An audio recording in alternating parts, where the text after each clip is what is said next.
How we can use Salesforce in simple terms. Salesforce is used for streamlining sales service marketing activities via some industry product and seamless software integration.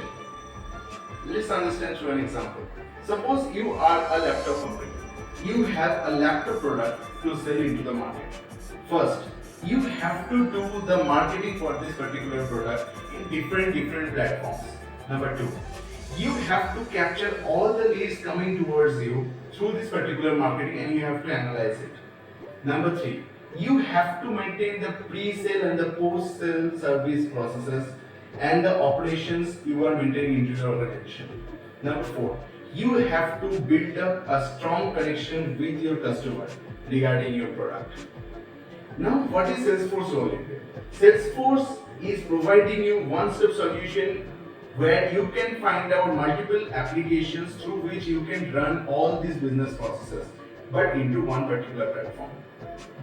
Salesforce is providing you multiple automations to run your business efficiently. Not only that, it is giving you an analytical view to grow up day by day and what is correct, what is wrong, to understand that. Hope you understand why and how Salesforce is being used. Stay connected with us to get such more videos.